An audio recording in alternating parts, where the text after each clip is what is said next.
Good morning friends and welcome to the pre-market view. We've seen weakness in the US markets over the weekend and it was down about 0.19 to about 0.24% as the bond yields continue to show up and there is a now increased probability of a rate hike in December as per the latest indications from the US Fed.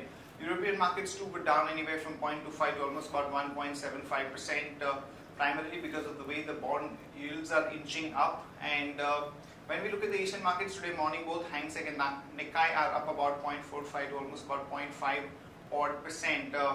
And SGX Nifty suggesting that we are going to open flat. In terms of flows, friends, flows continues to be negative, and on Friday, FIs were net sellers in the cash market to the tune of about 950 odd crore for the past about 10 trading sessions. On an average, they've been selling to the tune of about 1,000 odd crore per day.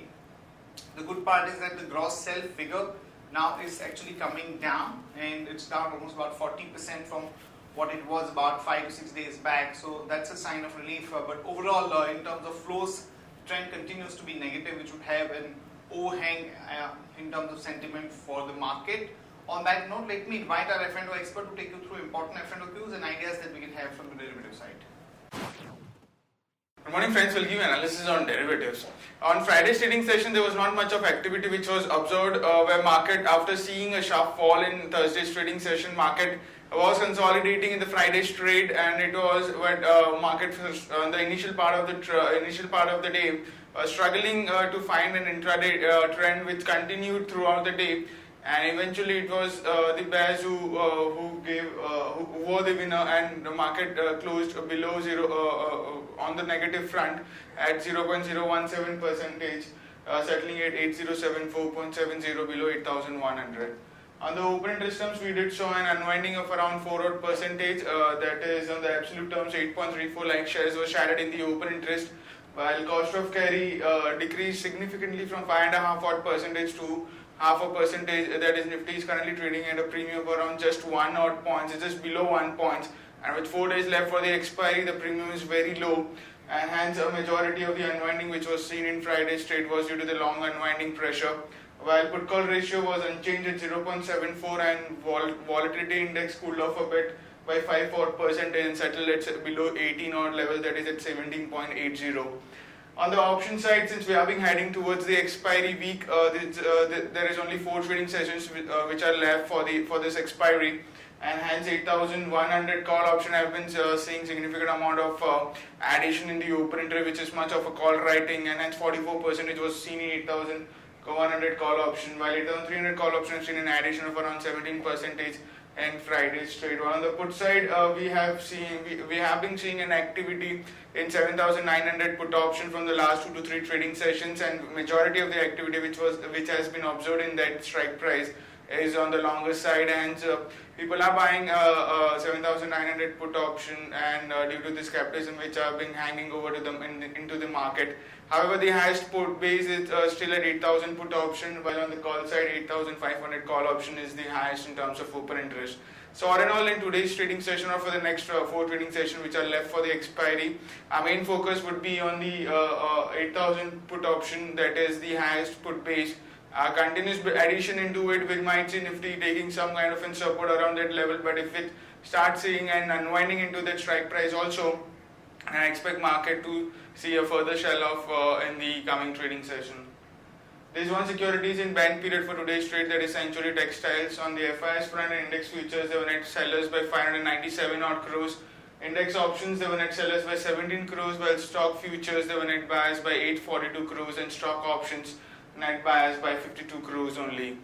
On the market level, our 5-day VWAP stands at 8150 with a lower range at 8000, which is the highest put base, and high range at VWAP of 8150. SGX Nifty is trading positive, it's up by 10 odd points, it's quoting at 8088, indicating some kind of a positive opening can be expected in the morning trade. That's it from derivatives. Thank you. Friends, let me take you through Sharekhan pre-market action, starting with ideas. So first of all, there's a long call on Bharat Forge as it is acquired Volker Forge for about $14 million. It's a small acquisition, but it will be a big positive in terms of getting entry into certain important US markets. So one can go long on Bharat Forge with stop loss of 888 and a target of about 934 to about 952. Wockhardt and Taro Pharma Pharma have been named in US lawsuits over drug prices. So one can short Wockhardt with a stop loss of 746 and a target for about 709 to about 694. In other news and developments, NHPC to raise about 2250 crore via bonds. Officials to meet today to discuss dual control on GST. And Alembic Pharma has got approvals from US FDA on key products. So watch out for some positive action for Alembic Pharma. And Shree Cement will buy Shiva Cement, which is a small cement company, for about 15 rupees per share. Is something that they are looking at buying at. Bajaj starts production of the 400cc Pulsar at its Chakan plant, and this is going to be launched somewhere in the middle of next month. The Income Tax Department has asked to Tata Trust to explain investments flagged by Parliament's Public Accounts Committee.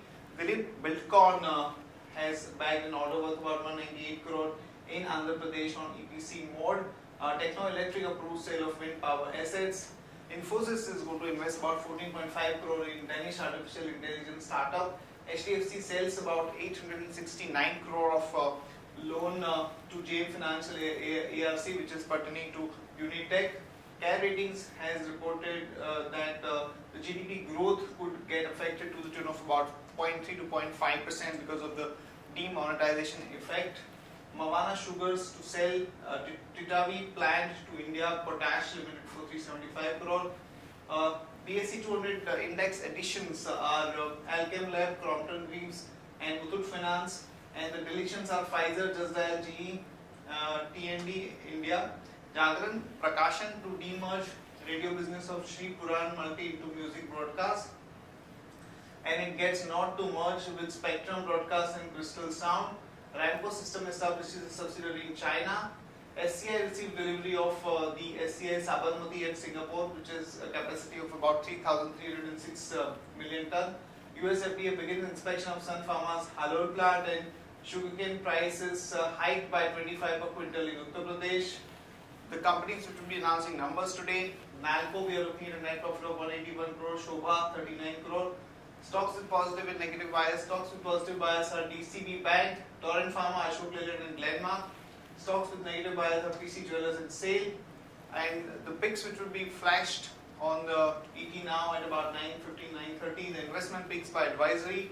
We have Bharat Electronics, Chambal Fertilizer, Manpasand Beverage, Info Edge and Wonderla Holidays. That's it from all of us, friends. Have a great trading session and see you tomorrow at the same time.